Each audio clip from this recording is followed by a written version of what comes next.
Okay, so that's I guess a lot of bikers' standard departure ritual, isn't it? Go and get some fuel. 170 mile loop today. That will hardly use half a tank, to be honest. Only 10.44 litres yesterday for about 210 miles. So yeah, that's all right. Okay, so off out to Tongue, which is, I'm sure they don't say that either, on the NC500, and then I'm going to turn left and follow it round counterclockwise for a while and back to Leg tonight. Right, so that's about it for now till I head out of town.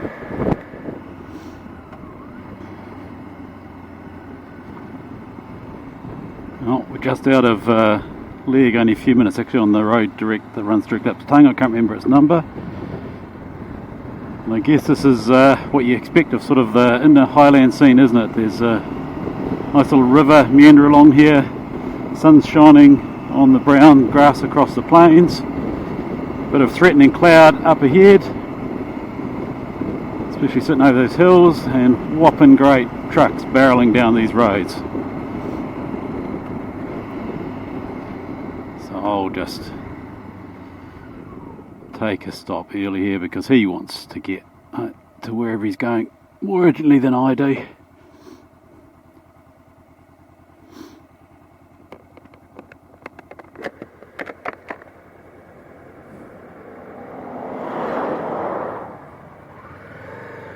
Always unnerving, aren't they? A whopping great truck like that full of logs. But yeah, look at that, rain ahead, sun out to the left.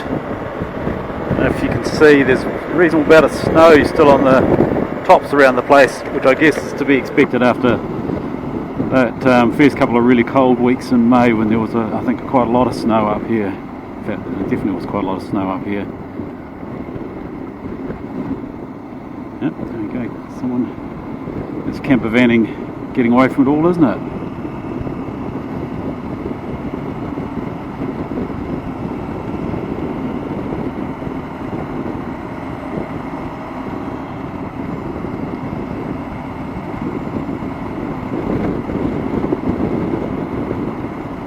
I've got my bottom half extra layer waterproofs on from the start. It's easy to throw the top on, and I figure I'm not likely to get through today dry, but that's okay.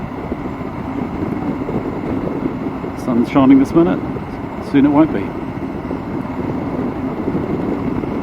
That's what we come to the Highlands for though, isn't it? It's supposed to be changeable.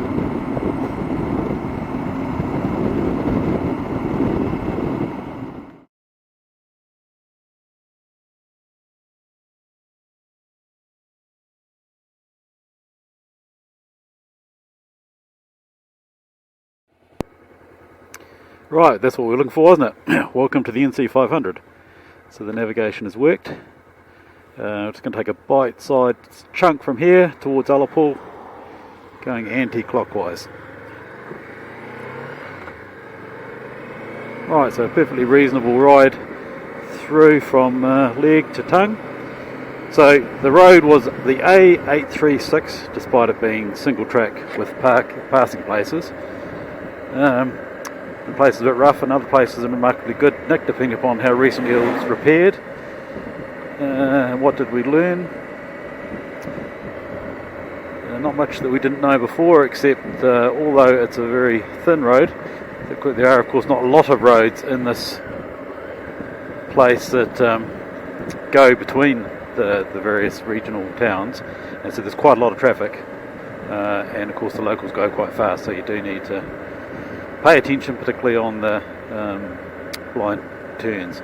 And of course there was the sort of heavy machinery you'd expect in a few big tractors out doing agricultural type work. But other than that, no problems, we're on track, we're on the NC500, and this is Tongue.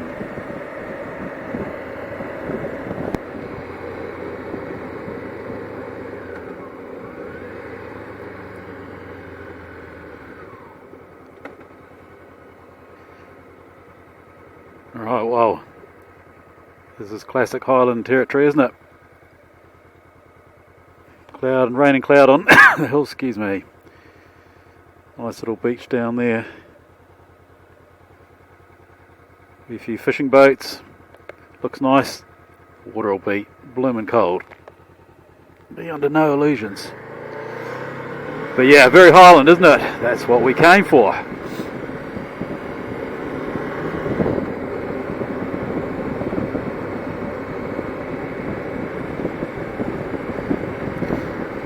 So far this morning the weather's been classic too. You can probably see here the road is very dry. In other places it's even fair chucking it, but of course with a bit of a breeze things dry off quite quickly even in the cool. So yeah, this is what we'd expect, isn't it?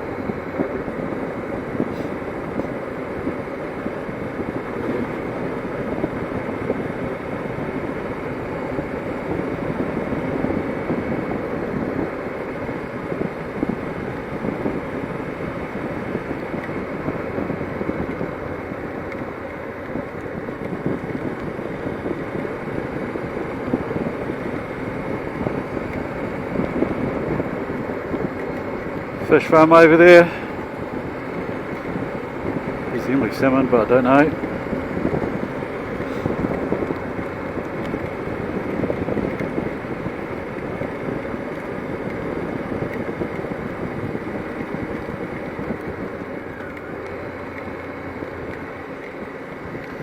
This is where the little 500 is so good, isn't it? I mean, it's fine on the motorway.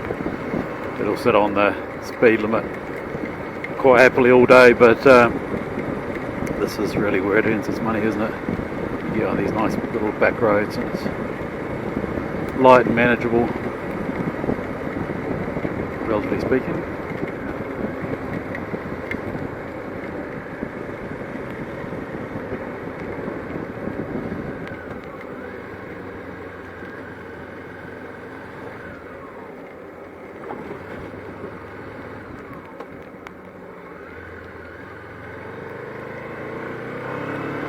Thank you, tourists.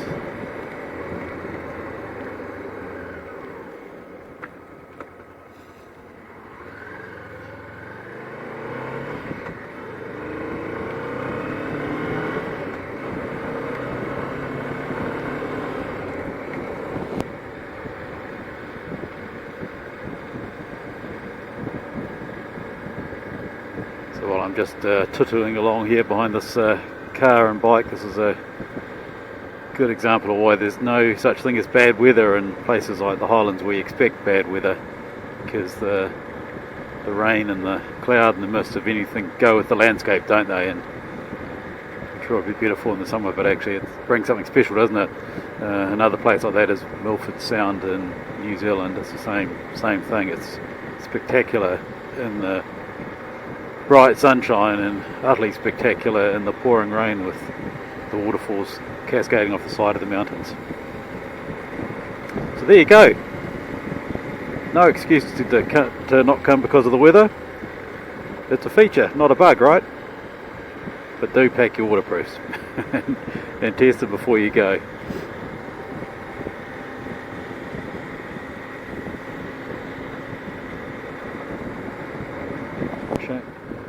Distinct change of scenery.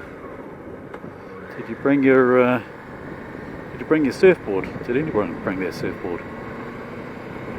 Oh no, I think there might be. So I was going to say there's no surfers, but I think actually on the right hand side there is in fact a surfer.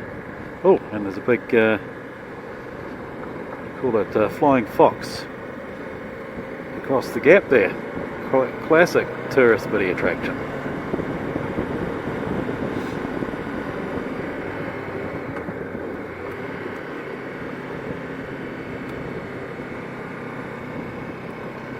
Go. I don't know if you can see, there's a mighty headland on the far side. It'll probably just be a little wee thing in the camera, won't it? There's VFR there.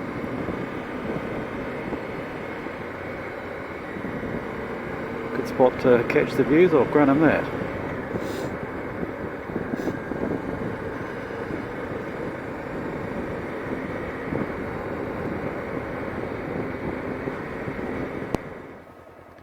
So I just stopped to give way to a heavy vehicle coming down the hill and can't help but turn on the camera. I don't know whether you'll be able to see the colours, the lovely soft browns.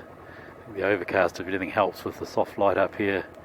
Little farmhouse off to the left there, hills, cloud, mist, rain. Perfect! Oh, and camper vans. Well, guess it is the NC500, isn't it? Anyway, if you can't take a joke, you shouldn't have joined, right? Now look at the state of that. It's a bit of an experiment here. If I stand up, give you a bit more wind noise, might give you a little bit more sensation being out here in the cold and the damp of the Scottish Highlands. Maybe. It's just an idea anyway. That car thinks I'm nuts, but actually it's a great way to travel, standing on your pegs. If you've got the bike set up, which I have, bar rises at height just right. Yeah, and really impressed with the 500. It's just so good in these roads. I mean, this is basically what it's built for, isn't it? It's just the suspension, mainly the forks, really. Whether you go for rally road or YSS, I think it's worth changing the forks to get rid of the pogo stick effect, so you can handle these sorts of roads quite comfortably.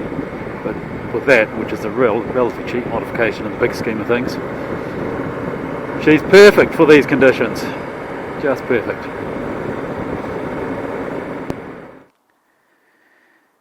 So this is, I think, a Kylesku Bridge.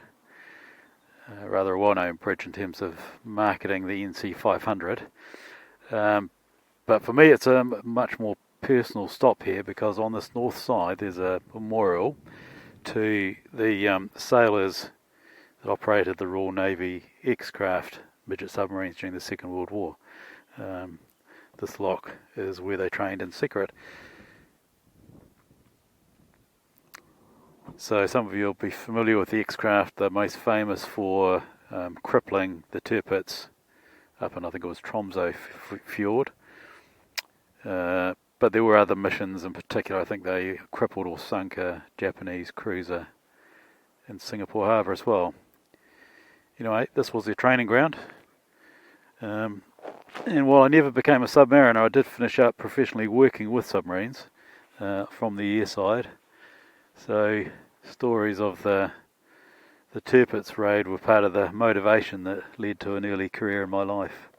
Some of you may be familiar. There was a film called Above Us the Waves, which is quite close to being correct, certainly the raid part itself, which covers that event. Anyway, I'll undress and we'll go and have a nosy at the memorial. You won't be able to read the inscription, so I'll read it for you. It says, "This cairn was erected to commemorate the 50th anniversary of the 12th Submarine Flotilla on 10th of April 1993. The security of these top-secret operations was guarded by the local people of this district who knew so much and talked so little. The silent hills remember the young men of His Majesty's X-craft submarines and human torpedoes, who were trained in these wild and beautiful waters. At the going down of the sun, we will remember them."